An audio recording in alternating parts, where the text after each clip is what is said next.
Hello friends, welcome back to this lecture number 15 on the course on the psychology of language. Now, the last class, which was lecture 14, we were looking at something called discourse, which is the way we talk, the way we express ideas. And so, the two ways of discourse that we talked about something called narratives, which are one person speaking, others listening to it, and conversations where uh, all the people take turn in speaking and exchanging ideas. So, what we will do today is we will extend this idea of discourse. We will look at how some basic psychological principles is used as mechanisms for easing out the process of discourse, and we will also look at several theories and principles which have been pointed out by people who are psycholinguists and psychologists for making a discourse successful and making of exchange of ideas through a discourse successful. And we will also look at some difficulties in learning in discourse. So, some kind of discourse related problems in terms of difficulties of learning. So, that is what we plan to do in this particular lecture. But before do that, as we have been doing before, we will go back a little bit in time and look at how did we arrive here, and this we keep on doing is because we want to maintain continuity. So, I want to maintain that continuity of how we arrived here. So, we will take a short fly back into the first lecture itself and build up the stage of how we arrived at this place or at this lecture. So, the course started by looking at some basic forms of language, and so the first thing that we did was we distinguished between what is communication and language and what is the difference between it. And in order to look at the basic form of language, we zeroed into animal communication system. So, we initially in the first section itself, we focused on to the animal communication system, which is the basic form of language. We looked at what a communication system like that should have, and why do people I am sorry, not people, why do animals communicate, what are the reasons of communication, because that would give us some idea of why people communicate for that matter. So, we discussed a little bit about the animal communication system. We looked at the characteristics and the nature of a communication system like that, and from there we picked up several points and evidences and moved on to explaining the simplest form of human language. So, we looked at what is the human language like, the rules, the syntax, the structure, the principles, the nature of a human language system. So, we defined how the phonology builds up the morphology, and this morphology then builds up the word, the sentences, discourse and communication as such in the language systems of humans. So, once we had understood the basic animal system of communication and the advanced system of language in humans, we move forward into looking into a little bit of the history of the language. And we started off by looking at how language evolved and what are the basic evidences which are present, which give us some hint about the evolution of language. And there we looked at the idea of Mother Ease, the idea of Pitgin, the idea of how language evolved from the proto language which our ancestors used to use, and what structure they used to use, and how the present language is a development of that particular system. We also looked at the theories of continuity and discontinuity from the point of centrality of syntax, and that also gave us an idea of how the language would have evolved. Now, there are two views, one is the rapid view of language evolution and the other is a more phasic slow form of evolution of language. So, we discussed that in detail there.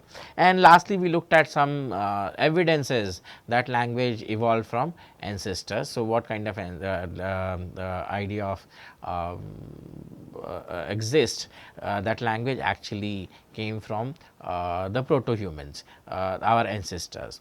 And we also looked at ideas of the language gene, how it was disproved, and this whole branch of things. So, basically we focused on to the history. So, initially we looked at the difference between animal and language systems, and then we focused on to the evolution of language systems. Now, once we had some idea of what is human language, how does it look like, what is the nature of it, and how it distinguished from animal language, and we also discussed a little bit on the history of language, we concentrated more on to looking at how research in language is done, because that should give us an idea of what is language and what are those psychological principles, what are those psychological factors which affect language. So, we started off by describing the scientific method which is used in language studies, how the idea of inductive deductive reasoning and the idea of hypothesis theory building, and these kind of facts are used in describing language studies. We then moved into looking at how what kind of designs are used for making language studies, what kind of independent dependent variables, and what kind of dependent measures, for example, latency and accuracy, two measures which are used in language studies. So, why should we use and what is the benefit of things like this. We looked at behavioral techniques of language studies. For example, the idea about the idea about how responses are measured, how building blocks are made, and we took input from several behavioral studies of how behavioral studies are conducted in language studies. And lastly, we looked at the fact of how language is related to the brain. So, those areas of the brain which specialized in language processing, and also those measures which are used for language studies, for example, the fMRI and EEG, and how these measures give us some idea on how language studies are done. So, the first two sections itself was kind of introductory, which led us to understanding what is human language and how it is experiments in human language are done.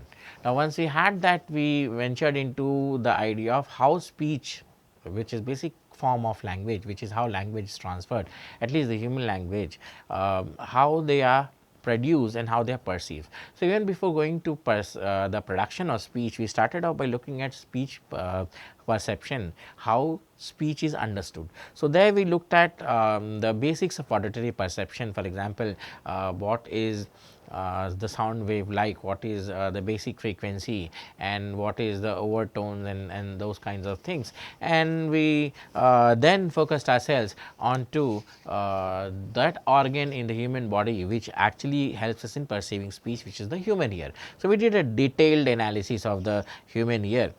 Once we had done that, we started looking at the speech stream itself. So, cutting out a stream of speech and understanding what does the speech stream actually look like in terms of the spectroscope. So, spectroscope is a device which looks at which encodes the speech stream and translates into some kind of a visual display.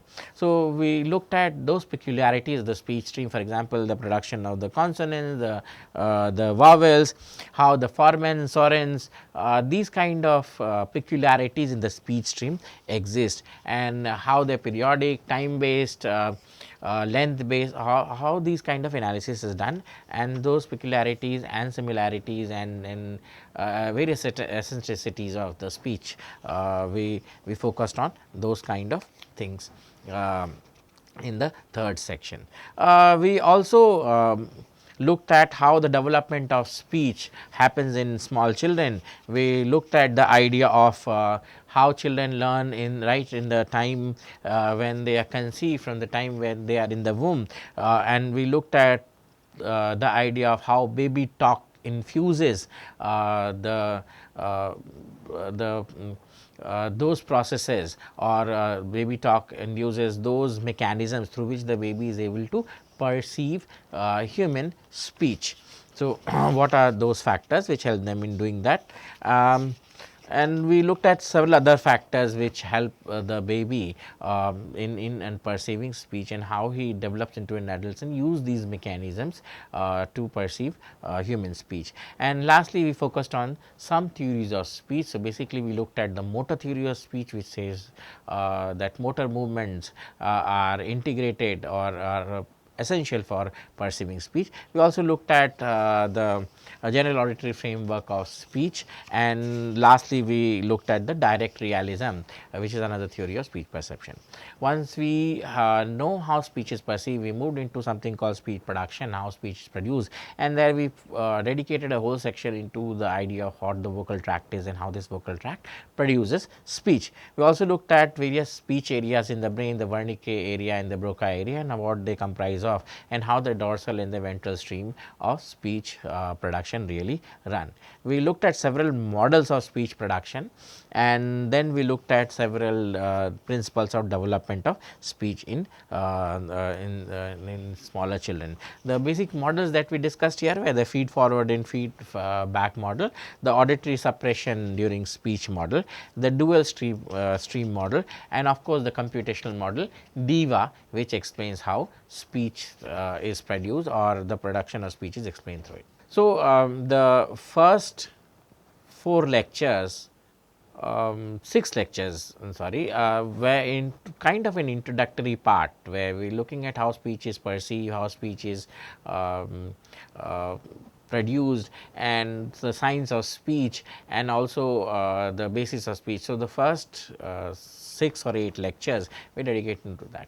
Now, once that was done, we started understanding that all this perception of speech and production of speech, they amount to basic speech sounds being integrated together to create something called words. Now, the words are the basis of any speech, and so we started the next section, which was which is the advanced module in this course, was focusing on what are words and what do they actually mean. So, what you write, for example, if you write DOG, what does it mean? So, what it means and what it writes in terms of the letters, they are 2 different things. So, we started looking at words, and we started looking at these aspects of words. So, we started the next lectures on looking at the anatomy of words, how words are written and what do they mean, and what kind of symbolism that they have in it, and how these interpretations are done. Then we looked at what are the principles of learning words, how words are learned both in infants and adults. We also looked at how words are stored and what is the way in which they are retrieved. So, several kind of things of how words are learned. For example, we looked at the words are learned in a very fast manner in a certain age group, and then they are not. And we also looked at storing, principles of storing of words, and principles of how the mental lexicon is arranged, the cortical lexical arranged, how word has a phonological form and a semantic form, and those kind of things which were which interested us. Then once we were aware of what are words and how these words actually integrate or help us in producing speech or exchanging ideas, the next obvious logical reason was that understanding the sentence. Now, why this is important is, one word sentences is something which we do not use. So, words are there, but these words are to be arranged in some kind of a logical manner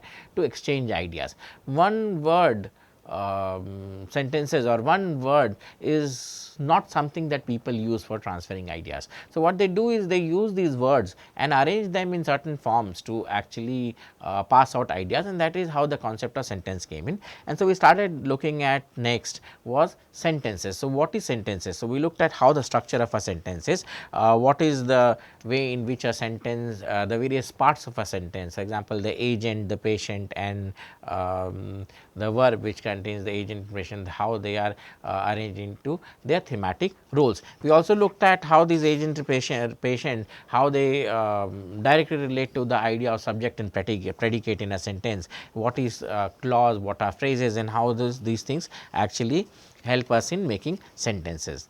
Then the next thing that we looked at is one sentence, once we know these rules of making sentences, how do we actually comprehend sentences. So, how do we actually listen to sentences and make meaning of it, and then we looked at the garden path sentences and late closure principle, several other principles which actually help us in understanding sentences. The next thing that was of obvious concern was how do we produce sentences. So, we looked at those factors which actually help us in producing sentences, for example, the flow of information, the planning of scope and visual attention, and all these things, how they help us in producing sentences. And the last thing that we looked at is how children and adults both learn the syntactic structures of language. So, what they do and what is the anatomy of a conversations. So, once we were aware of sentences or how sentences are made and what kind of things sentences do, and how sentences are perceived and comprehended and they pass on information from one person to another, the next thing of interest was discourse, which is the present thing that we are doing. And so, discourse, as I say, is more about conversations. It is about talking. So, discourse can range from daily chit chats that we do to high level talks that we sit into in various conferences that we attend to. So, two forms, the narrative form and the conversational form. So, the last section probably we are looking at what is a conversation, and we looked at the anatomy of a conversation, for example, how people take turns. So, that is what we were doing. We looked at the anatomy of a conversation in terms of turn taking, in terms of conversational fillers, which explains how conversations are made and why the gap is there. We also looked at the pragmatics, the way the discourse contribute to people and how common ground is made. So, this is a chart of how conversation really functions. Then we looked at how conversations progresses and how people know when they should speak in a conversation. So, the differences that I told you was in conversation most people jump in. So, people jump in and they start conversing, but in narratives one person speaks. So, first we looked at how conversation works in and how people know that their turn has arrived, and that happens in terms of something called the turn constitutional unit and the turn relevance places. And we also looked at this turn transition works in terms of principles of no gap, back channels and overlaps. We also look at certain rules of turn taking, which is the current speaker selecting the other speaker and several other rules which are out there into conversation. We also looked at the methods of synchronizing turns between people in a conversation, and so we looked at the idea of endogenous oscillators, the idea of entrainment, and the idea of beat, which tells us when to jump in a conversation. We then focused ourselves into something called narratives, and we looked at what is narratives on the various forms of it, to multi-turn units and listeners engagement. One form of narrative is the storytelling. So, if we focused ourselves into what is storytelling, we looked at what is shop talk, spouse talk and so storytelling, and what are the various cognitive demands in any storytelling. For example, the idea of decontextualization, the idea of executive functions, and how they actually looked at how storytelling really works, because one of the best forms of narrative is a storytelling. Then we looked at how story grammar is there, because story grammar is the grammar just like normal grammar, which lets you speak any language. The story also tends to have a grammar. So, we looked at what is the story grammar, the setting, the initiative, events and all those forms that we are looking at, and various models of explaining that. And at the end of it, we looked at how these relevance and references actually work in terms of the story grammar. Now, what is of interest to us today is what psychological factors or what psychological principles are used for making the conversation, making a conversation easy. And one of the factors that is used in language for easing out things is something called the use of anaphora or anaphor. Now, what is anaphora or anaphora? It is very interesting. What is it? Now, to explain to you what anaphora actually means, anaphora and the process of anaphora actually means, let us look at this story. This is a conversation. So, basically the what I have outlined here is called the repeated name penalty. And what is repeated name penalty? If you are using a sentence and if you are using the same reference every time, they are using the same form of the same form of the noun every time in the same form, the conversation becomes actually a little bit difficult. And so, for easing it out, we use something called and-for, and the process which is a substitution word for the actual expression, and then we use something called anaphora, which is the process of using this and-for. Now, in a moment I will make these things clear to you. So, the delay in processing when the same referring expression is used in multiple repeated expressions is actually called the repeated name penalty. Now, what I will put you through is that look at this conversation. Look at this story. Now, this story says one day a princess was walking along a pond when the princess saw the frog. The frog told the princess that the frog was really a handsome prince. Now, if the princess kissed the frog said the evil spell would be broken. Now, and if the sentence can go on and on, the story can go on and on. Can you tell me what is difficult here? Now, the difficulty here is that I am using the same expression again and again, I am using the princess, the frog, I am using the same thing in the same form, and so when I do that, it is really difficult. One way to ease this is use a substitute word, and that exactly is anaphora, and one easiest way of doing is using the pronoun. Using a pronoun instead of the same expression. So, its pronouns basically are anaphora, and so what we can do is, if you look at the first sentence, we can change this sentence in this way. So, one day a princess was walking by the pond when she saw a frog. Now, instead of the princess, what we have done is we have replaced the word she, which is a pronoun here, and this pronoun now means the princess. So, if we rewrite the sentence as one day a princess was walking along a pond when she saw a frog. Now, look at it, now it is easier to understand. So, this she actually replaces the princess, and this process is what is called the anaphora. The word that is used is called the and-for, the process is called anaphora, and the expression that she is referring to is called the antecedent. So, anaphora and antecedents. One day a princess is walking around the pond when she saw a frog. So, she is called the and-for, which is the word or phrase that refers back to the previously maintained encores or entity or discourse. The process of substitution that is going on is called the anaphora, which is the process of anaphora referring back to the antecedent. And what is the antecedent? The antecedent is the item, or the antecedent is the phrase that this she is referring to, and the antecedent is the entity in discourse that is referred back in the anaphora. So, this and-for they tend to come in various degrees, and we will discuss some of these degrees in the next slide. So, the various degrees that an and-for can come in, we can what is this actually and-for? This and-for is a kind of a mental cue, mental memory cue for us to know what we are referring to. For example, let us look at the earlier sentence, and we can rewrite the earlier sentence in this manner. So, we can write the frog told the girl that it was really a handsome prince. Now, if you look into this sentence, the girl here is the princess, it is referring to the frog, and handsome prince is also referring to the frog. And so, what is happening here is we are using another form of anaphora here, which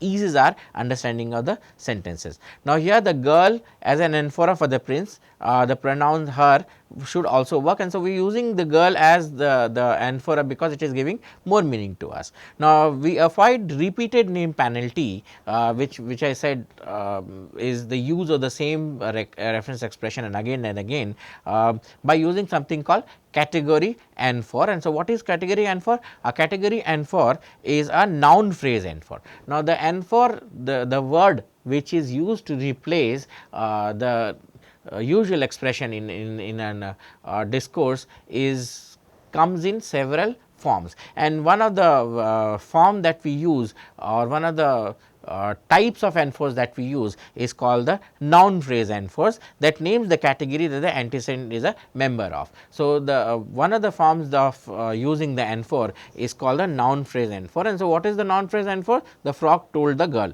And so, the noun phrase N4 is basically it names the category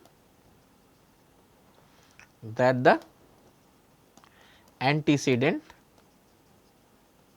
is a member of. And so, the girl is a human being, and so that is what it is referring to. It is the princess, the antecedent is a princess, and so the girl is a princess, which is a female thing. Now, if you look at the pronoun she, it does not tell you much, but the girl will tell you a lot more about what it is. So, it is the princess. The pronoun she will only tell you that she is this is singular and this is female that I am talking about, but the princess says more to that, because it says that it is not only a girl that we are talking about, it is not only singular, it is also the fact that she is a princess. She is not just a common girl, and so that is what is called the noun phrase antiphor. And the noun phrase antiphors that are more general in meaning are typically easier to process than those which are more specific in meaning. So, general form of noun phrase antiphors are easier to process than the complicated form of N4s. Now, the theories of N4 resolution generally propose that the more semantic content there is in an N4, the more mental resources that it will take to resolve. So, the more semantically challenging you make an N4, the more time it will take for you to resolve that N4. The more information you feed into an N4, the more semantically enrich you make an N4, the higher time it will take for resolution. Now, thus the speakers have an incentive to use pronouns as often as possible, and so the noun phrase N4 is something that most speakers generally do not tend to use, because it refers to a category, and so it has more meaning into it, and it has more semantic information into it, and so it takes a long time, or it takes more time to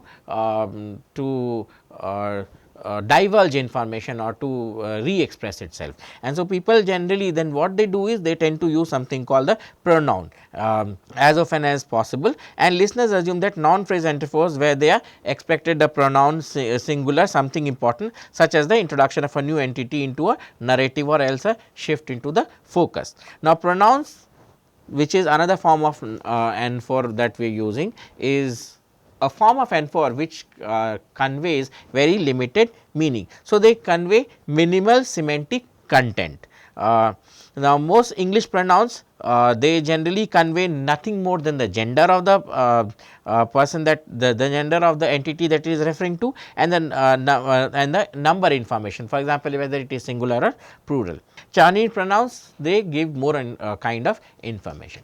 Now, another form of N4 which is out there is called the zero form N4, and what is that? It is zero form N4 is the case where no overt N4 is used, even though the N4ic references can be inferred. Now, if you look into it, she leaned over and gave the frog a kiss. Now, if you look into it, there are two verbs, and what is happening is that the main N4 is missing. So, generally what is happening is in this case that in this sentence there are two verbs, which is learn, which is lean and gave. So, if you look into it, you have this as a verb and this as a verb, and for this verb there is no subject. For example, this verb there is an object, and there is an object which is giving the kiss, and for this verb there is not, and so this verb has something called zero N4 or zero level N4 or zero because it does not have a subject in itself. So, some languages, for example, make more extensive use of this 0 and 4. Now, they do not basically name the pronoun. For example, if you are familiar with the idea of Spanish, and if I want to say I love you in Spanish, I generally do not, people generally do not pronounce the I thing, and that is why the most people in Spain or in Spanish, they say te amo. Now, te amo gets translated to love you, but generally the idea is that I want to say I love you, and so this I goes away, and so what happens is the verb has no subject to, and this is called the zero level anaphor, where I do not have the subject, I do not have or I do not use the subject. And so when you are saying TMO in Spanish, actually using a zero format or a zero form anaphor. So these are the degrees of anaphor that can be used, and various anaphoric expressions. So, as I said, you can have a category anaphor, noun phrase anaphors that names the category the antecedent is a member of. So, one day a princess saw a frog in the pond, the frog told the girl that it was really a handsome prince, girl leading to princess. So, more information, as I said, but note that it does not work the other way. One day the girl saw a frog in the pond, the frog told the princess that it was really a handsome prince, prince does not read to the frog. Now, unhurled pronoun, pronouns without antecedents, they are raising taxes again and nurses to a father, it is a girl. So, basically this is how we were looking at different forms of anaphors and how these different forms of anaphors are used in discourse for easing out the way a conversation is there. Now, another aspect of a discourse that guides the speakers in the selection of anaphor is basically called the givenness of the antecedent. How much givenness the antecedent has. Now, what is givenness? The givenness is the refers to the degree to which an antecedent is likely to be within the memory and attention span of the listener. Now, the more recently an antecedent has been used, the more easily it can be remembered from memory, and the more the givenness of that particular antecedent is. Right. So, there is a tendency for more recently referred to antecedent to be represented by more recent anaphors like a pronoun or zero pronoun, but when the antecedent has not been used in a while. So, basically when you are using pronoun or zero anaphor, it is for more recent anaphors. The more expression, the more number of times an expression has been used, or the more number of time an antecedent has been used in a sentence, it generally takes up the pronoun or zero level anaphor. But if an antecedent in a story or in a discourse has not been used too recently, or it has not been used for too long, then it is more likely to be reintroduced with a noun phrase anaphor. So, the noun phrase anaphor is generally used for those antecedents which have not been used for too long in a conversation. So, basically then noun phrase identify determiners, for example, a and some, and given noun phrase definitely determiners the. A princess is walking by the pond, and when she saw a frog, the frog told the girl. Now, English tends to mark newly introduced entities with indefinite determiners, like example the a, the an, and some, while it marks given noun phrases with the determiners thus. So, with if I am using an anaphor, it is generally the noun phrase and anaphor that I am using, and with the a and I am generally using the pronoun kind of or zero form anaphor. Now, the first mention of each entity is marked with a, and each time it is mentioned after that, it is marked with the. And now, in other words, a means something like here is something new, while the actually means something like remember the one I mentioned before. So, the when I use the in a pronoun, it basically the pronoun means that this particular thing has been referenced before, it has not been used referentially, but a and an is kind of something new has been introduced. Now, pronouns in zero and fours tend to be used when the antecedent is highly given, that is easily accessible with memory. However, in talking interactions, we often use an unhurled pronoun, that is a pronoun without an antecedent at the beginning of a discourse. Now, another reason why we use something called the unhurled pronoun is because the antecedent, though not mentioned, is clearly in everybody's mind, and so sometimes we tend to use the unhurled pronoun as an anaphor, and at other times we tend to use the zero or normal pronouns as anaphors. Now, how do we make inferences from discourses? Now, discourse is a set of sentence that cohere about one or more related topics. So, when we are discussing, what we tend to do is we tend to make many ideas cohere together. Now, to cohere means to stick together, and there are two ways in that a discourse can actually use cohesion. So, discourse is basically many ideas, and so what discourse tends to do is it tends to cohere or to combine ideas together. One way is through cohesion. So, this cohesion of mixing of ideas or cohering of ideas is through cohesion, which refers to the use of linguistic device to tie together a sentence in a discourse. So, this cohesion, that is the first way of putting ideas together or combining ideas together in a discourse, and it is the use of linguistic devices to bind sentences in a discourse, for example, anaphors and conjugations. Most discourses, how do we make inferences of discourse? Most discourses have a random number of ideas and they are cored together, and so one way of this cohesion is explained is in terms of combination is explained is in terms of cohesion. Now, anaphors play an important role in providing cohesion for discourse by providing retrieval cues for previously maintained identities. And so, what anaphors actually tend to do is, when we are using a conversation and this conversation has multiple ideas, these anaphors provides a memory cue to what idea was actually discussed before, and this leads to the proper flow of a conversation. The other way through which this cohesion is achieved, or this kind of coherence is achieved, is something called coherence. The other way is through coherence, which refers to the use of schemas and logical relations to bind the sentences together of a discourse. And so, what is cohesion? The use of schemas and logical relations to bind sentences of a discourse. Now, unlike cohesion, which is overtly marked in the discourse, coherence must be inferred by relying on our understanding of how the world. And so, in this case, the anaphors will give you an idea of cohesion, but in this case we have to use our presence of mind about how the world works, and that will give us the idea about the cohesion that is happening in the discourse. So, must be inferred by relying on understanding of how the world works. For example, the frog said, "Kiss me and I will turn into a handsome prince." Now, the prince carefully considered the proposition. That night she had frog legs for supper. Now, obviously the idea would have been that the princess would have kissed the frog and the frog would have turned up into a handsome prince, and they would have married and lived happily ever after. That is what the story says. But there is another angle to it, which is a much funny angle. And what is the much funny angle? What the in real world sense, what the princess did was, in real world magic does not happen. So, she does not believe in magic, and so what she did was, she never kissed the prince, but rather what she did was, they cooked the princess the frog's leg, which supposedly would become the ring, and that was in a more generic sense, she ate the leg as a supper. So, there is a so oftentimes we are left unsaid in what more important ways what is actually said in a discourse.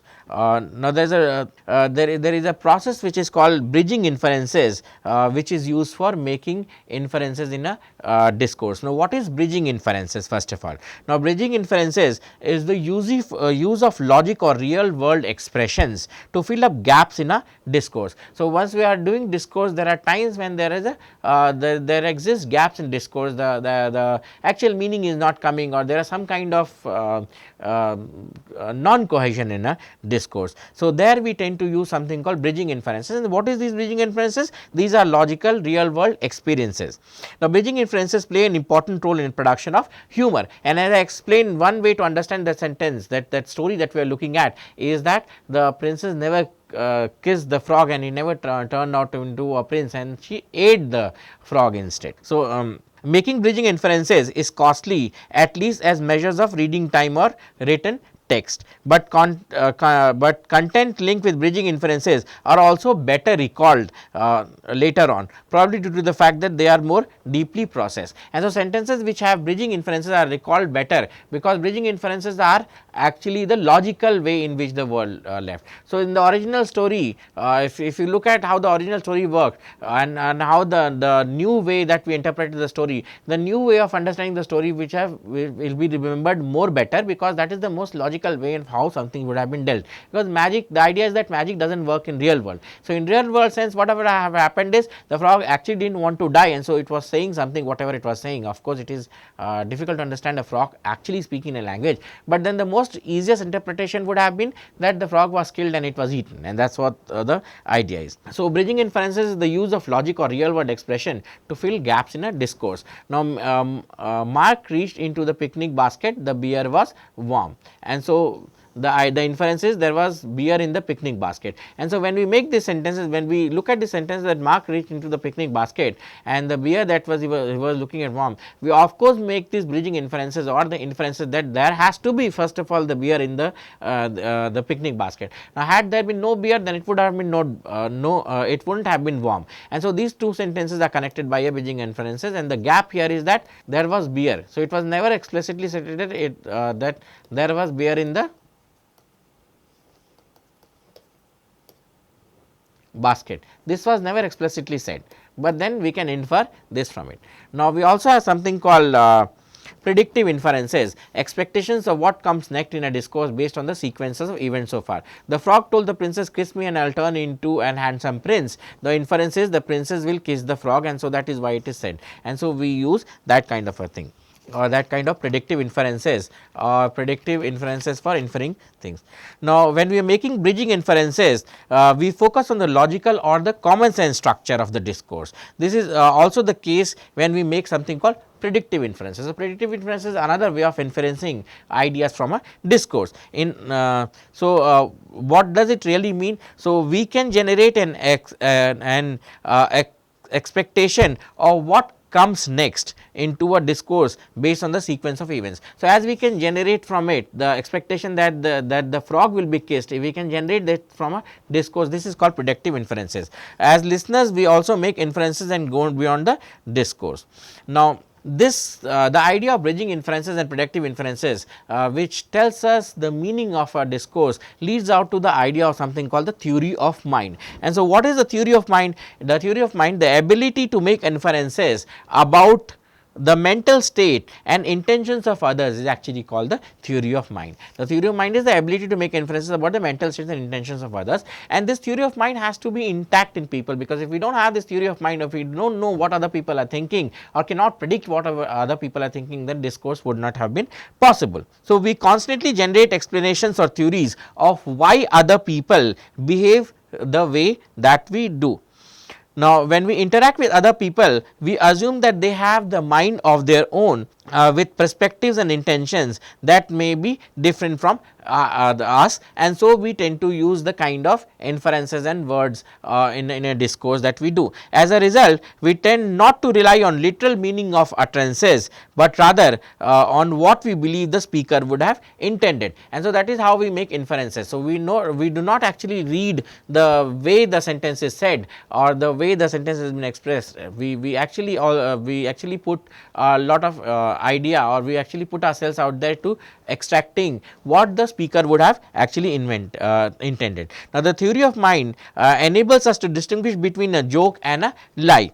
Clinical data shows that patients with damage to the right hemisphere often have difficulty in assessing the mental states of others, and so this is how we make inferences from a particular discourse.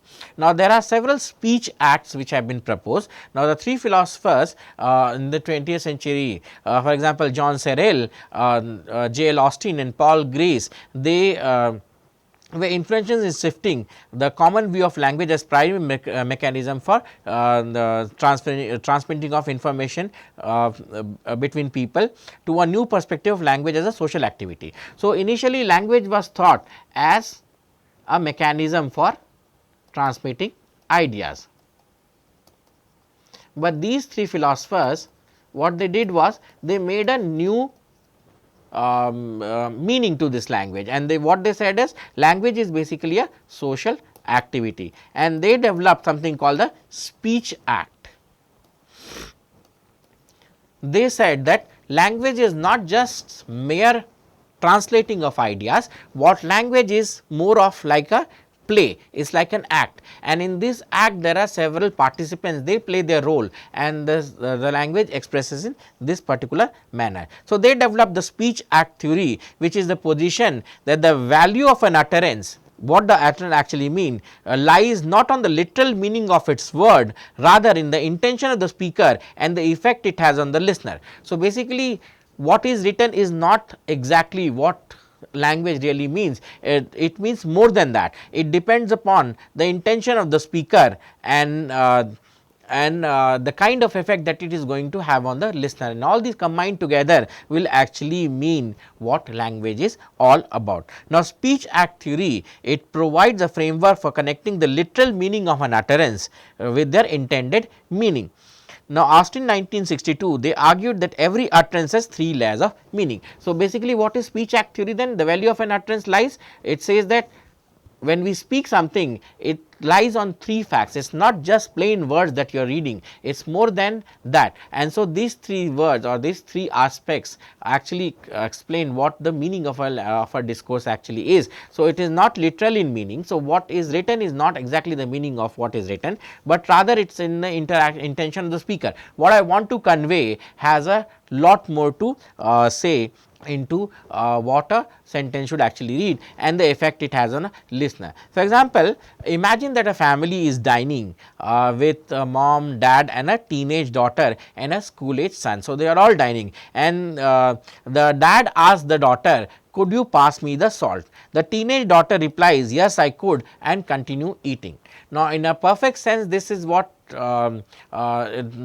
a perfect conversation in the perfect meaning of it. So, could the father asked, could you pass the salt to the daughter, and the daughter says yes I could, and she continued. Now, the father in the literal sense did not actually mean could you was not measuring the ability of the daughter to pass the salt. What he was meaning is, please pass the salt along, and can you pass, not even can you pass the salt along, what he was referring is that pass the salt along. Now, in the conversation as it proceeds, the mom would be very unhappy and she looked unhappy at the daughter, and the son would in the last pass the salt to the father. So, basically what the father meant by saying that could you pass the salt, and the girl replying that I could pass the yes I could, this should be the end of conversation and the literal meanings would have been true, but this the literal meaning is not correct. It is the intention of the speaker. The speaker actually wanted, or the father actually wanted the daughter to pass the salt, and he was not actually measuring or not actually referring to the ability of the girl to pass the salt or not. Now, as I said, this is called the indirect speech act, utterances whose literal and intended meanings are not the same. Now, speech act theory says that any utterance has 3 layers of meaning. Any speech has 3 layers of meaning, the location, the literal meaning of an utterance. So, any utterance has 3 parts. We have the locution, which is the literal meaning. The second is called the elocution, which is the meaning behind the utterance, and the third is called the perlocution, which is the listener's perspective. So, the first is the locution, which is the literal meaning, the elocution, which is the intention of the speaker, and perlocution, which is the effect it has on a listener. Now, according to for example, look at this particular speech act theory. There are 3 layers of meaning of questions. Do you know what time it is? For example, look at this sentence, do you know what time it is? Now, if we look at in terms of the speech act theory, this sentence, literal sentence has 3 parts. Now, this sentence was uttered by a mother to her daughter who had arrived home after well after her curfew. Curfew is kind of an time bondage which is given by parents to their sons and daughters of certain age to come before to come to their home before a certain time. Now, in terms of location, the literal meaning of this sentence is what is the time. But if you look at in terms of elocution, which is what is the intended meaning, it was the intended meaning is what is the time, that's what's the time, that is the way it is spoken, and so it actually means that you are late. And what is the prelocation, which is the perceived meaning? The perceived meaning is mom is angry, she is not interested in time, yes, she is not interested in anything else, what she is interested in, how late you have come. Now, according to Sorrell 1969, when the location and elocution of an utterance do not match, the result is an indirect speech that we were looking at. The utterances whose literal and intended literal meaning do not match. Now, in a simpler term, the indirect speech act is an utterance whose literal and intended meanings are not the same. So, what you mean and what you say are 2 different things. Although it seems counterproductive to say one thing and mean another, we are often put in a position by social constraints. Now, as a general rule, indirect requests are considered more polite because instead of asking directly, you give the listener a way out. indirect rules or indirect ways of request are more polite, because you although you make a request, but you also allow the listener a face saving time, which we will discuss in a moment, or a way out of the conversation. Now, some indirect requests are more polite. The listener may feel more compelled to comply. Now, in recent years, social psychologists and psycholinguists have begun thinking of indirect requests as the face saving devices. I can say something directly, I can say something indirectly. And how do I say something indirectly? When what I mean, what I say and what I mean are two different things.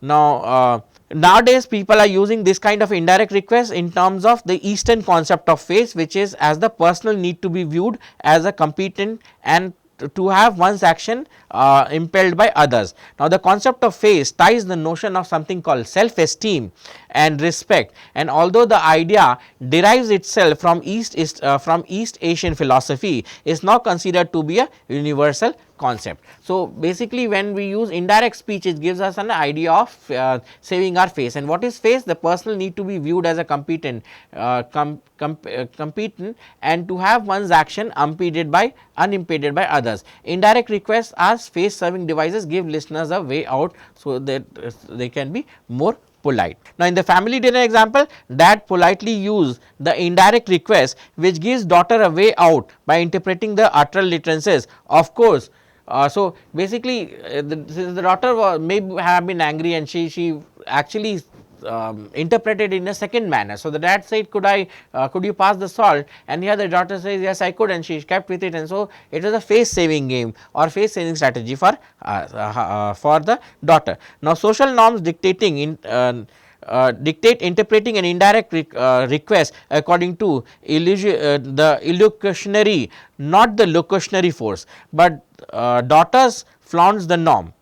Now, given the social dynamics in the family, the dad may actually have gotten better results with the direct request like pass the salt. Now, since the father used an indirect request, could you pass the salt, the daughter, what she did was she picked up the literal meaning of it. And what was the literal meaning?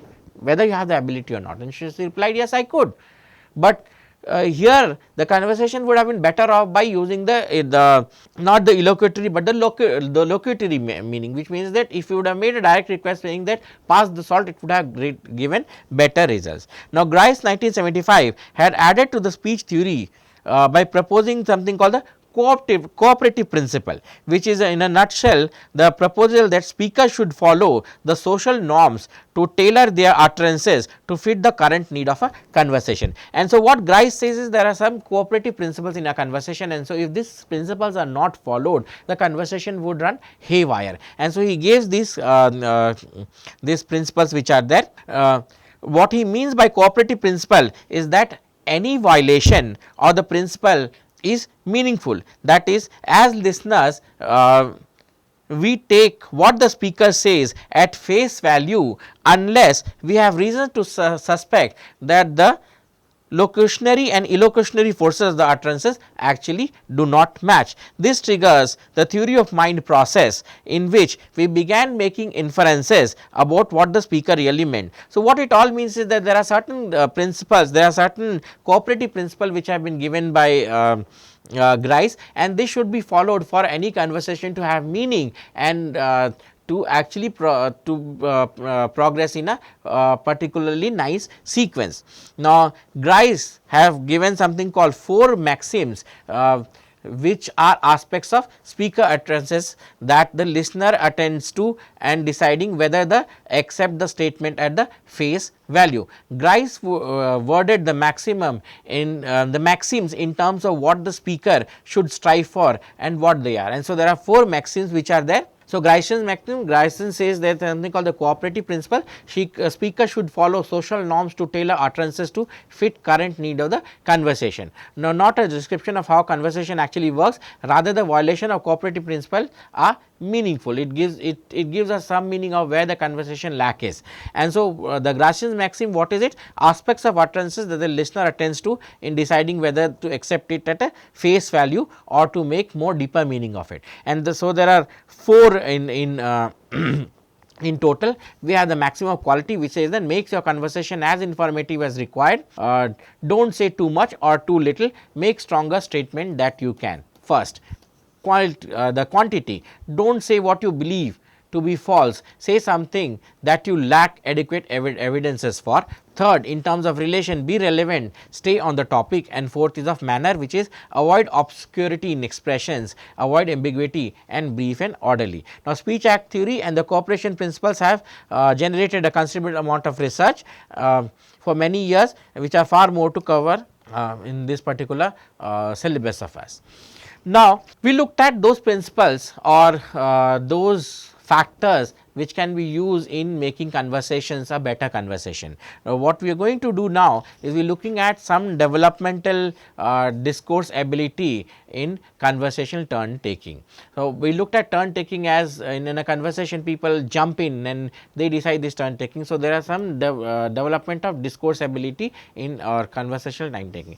Now, before beginnings of turn taking in face to face interactions between infant and caregivers, this decides how this turn taking is actually learned. Now, infants initiate, caregivers mimic infant vocalizations and facial expressions, and infants attract to adult faces that mimic their current emotional state, and that is how they actually learn turn taking in conversations. Also, something called the perturbation paradigm, where we have used the experimental procedure disrupts normal infant caregiver interaction, observes infant responses, and the other is that infant averts eye gaze, becomes agitated or disinterested. So, one way in which we can look at how this turn taking in conversation really works in infancy is using this perturbation paradigm. We also use something called the neutral face paradigm, in which what happens is the caregiver shifts the neutral face while maintaining eye contact with the infant, and we sometimes tend to use something called the replay paradigm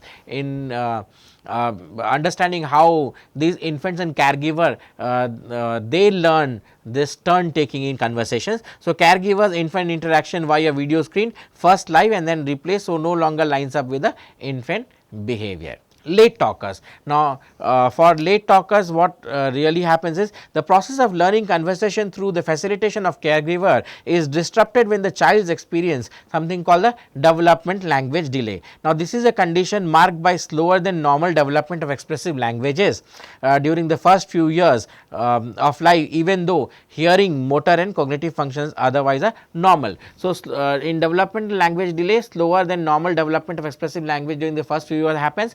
Hearing, motor and cognitive functions otherwise are normal in range, and some catch up with the peers, some experience decline in socialization process. Now, late talkers understand conversation turn taking since that is learned in infancy. So, contents of turns considerably reduce, rely on ellipses or sentence fragments, more use of pointing to indicate references, and adapt to use of back channels to encourage other to talk, so that they have to. And so, these are some of the problems in late talkers, how they get deprived of this turn taking or learning the turn taking. Caregivers coping strategy, late talk takers benefit more from the additional facilitative support. Also, high control strategies overstimulate child, causing them to withdraw more. And so, this is some of the strategy that the caregivers can actually use with late talkers in developing this conversational turn-ins and turn-arounds. Now, there are when people speak, they also use some kind of gestures. For example, when I am speaking, I am using some kind of hand movements, and these are some kind of gestures. We can identify two types of gestures, meaningful gestures. The first is called the indexual gesture, which is the movement of the upper limb to point to a referent in the conversation. So, when I am moving out and pointing to the camera that I am speaking to, this is called the indexual gesture. For example, the question "what is that?" Is often accompanied by indexual gesture towards the thing that we are referring to. The other kind of gesture that we use is something called the iconic gesture, which is the movement of the of one or both of the upper limb to imitate an action. For example, the wind flew up, Jack and Jill rolled down. So, this kind of gesture is basically called the iconic gestures. Now, caregivers often use the indexual gesture as they interact with the child. Now, young children seem to be sensitive to discourse cues and appear to use them to learn and associate words with other things they are referring to. Children also learn the use of indexual gestures when they are unsure of a name of an entity. Iconic gestures seem to be universal phenomena, but it is also shaped by specific languages that it is actually used with. In iconic gestures are used with in conjugation with descriptions of motion events, for example with speakers making hand or finger movements to mimic the manner in the path or the action. So, basically indexual gestures, these are movement of upper limb to point out reference in a conversation. Caregivers use these to interact with children as they are naming in a naming game, and children use these to point out objects that they do not know the name of. Iconic gestures, these are movement of both the upper limbs and to imitate an action, and universal phenomena, but shaped by specific language. We also use something called co-speech gestures in sentences. So, what are co-speech gestures? These are hand movement that speakers make when they talk and tend to be lined up at the clause level. Now, an English speaker would likely define Jack and Jill tumble with a single rolling gesture in downward motion, whereas Turkish people would define two separate gestures, one accompanying the downward path, for example like this, and the other accompanying the manner of rolling, for example this. So, Jack and Jill went down the hill two ways. So, this is called the co-speech gestures. So, hand movement that speakers make when they actually talk, and they tend to be lined up at the clause level. Motion event are manner plus the path. One clause manner, verb plus path, preposition in English. Jack and Jill ran down the hill. One co-speech gestures, the hand rolling movement. Two clauses, this is for English and this is for the Turkish. So, two movement, path verb plus manner verb. So, Jack and Jill descended the hill while they were rolling. So, one is descended, which is the movement gesture, and the rolling, which is the rolling gesture that people tend to So, learning co-speech gestures with motion events, both English speaking and Turkish speaker children, they use two co-speech gestures, one for the path and the other for manner. Adults line up co-speech gestures with the clause. Turkish speaking adults, one co-speech gestures for path clause, another for the manner clause. In English speaking, one co-speech gesture that combine the path and the manner information. Also prosody. Prosody is the fluctuations in pitch that happens, that we will learn before. So, young children like adults, they distinguish happy from sad tone of voice even in foreign languages. So, prosody is also used for making inferences or making how children learn. The way a sentence is said is basically what is the prosody, and so prosody also gives you the emotional and syntactic information from a sentence. Now, prosody can be used as a form of sound symbolism. Now, when you say, for example, try saying this sentence with symbolism: a tiny mouse and a great big elephant. When you use prosodic cues, you will say that a tiny mouse and a great big elephant. The way you say this is basically the prosodic inferences, and that tells you a lot about the conversation. So, use prosodic cues to face boundaries. So, children learn these prosodic cues to learn face boundaries, and prosody as sound symbolism. For example, high pitch for small things and low pitch for larger things. A tiny mouse, as I said, a tiny mouse and a great big elephant. The way I am using this, it basically gives an information about the sentences that is used. We also use speaking rate to convey a sense of speed in describing fast or slow actions. The preschoolers are sensitive to this kind of sound symbolism, prosody, and the use of own speech. Now, with this, we also use something called lexical bias in making students understand this speech symbolism. Now, what is lexical bias? Lexical bias in children under the age of 9. It is a tendency among children to rely on the literal meaning of an utterance, even when the prosody strongly suggests that a non-literal meaning is there. Example, for example, when a speaker says, "I like it," but does so with an unhappy tone, the adults will actually mean they will understand that it is. So, if I say I like it, or if I say I like it. So, when I say I like it with a more zing into it, it is a positive sense, but I said I like it. I am actually not referring to the likeness, I am referring to the negative connotation of it. So, adults would be able to understand that, and lexical bias is that ability where children are not able to understand that I like, although the sentence says I like it, but it is meaning something else. That is what the lexical bias is all about. It is a tendency to disregard prosodic information when referring to speaker's intent, rely on literal meaning even when the context strongly suggests non-literal meaning. Example, speaker saying I like it with an unhappy tone of voice. When utterance low pass filtered so that the prosody remains, children correctly infer the intent. Now, detecting irony and sarcasm in children under 9 years of age, they have difficulty using prosodic cues and can use situational context to use of non-literal meaning. Now, Gracian's maximum, the lexical bias exhibited by children does not mean that they take every utterance at the face value. Rather, it seems that children have difficulty interpreting prosody when it conflicts with semantics and the context. The preschoolers are already adept at using the Gracian's maximum to make inferences about speaker's intention. So, by 33 years of age, children generally understand Gracian's maximum of quantity, generally query what piggy is in the barnyard, specific query piggy is in what, in the barnyard. So, by 33 months they are able to understand this maximum of quantity. Now, there is something called the scalar implicature. Now, Gracian's maximum have generated a lot of research on the topic known as the scalar implicature. What is it?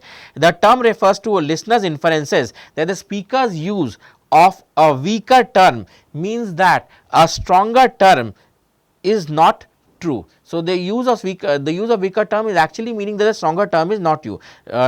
Research on scalar implicature most commonly examines listeners' inferences about the quantity term some and all, but other weaker strong pairs such as or and have been studied as well. So, listeners' inferences that the weaker term means the stronger term is not true. Some elephants have trunks. Now, adults say fall because all elephants have trunk, but logically if all is true, so is some. So, preschoolers reply true seems to understand scalar implicature, and Gracian's maxim override the scalar implicature in adulthood. And so, lastly we looked at something called the discourse impairment. It is the tendency to omit grammatical suffixes and functional words. Now, it is a difficulty to constructing and comprehending narratives.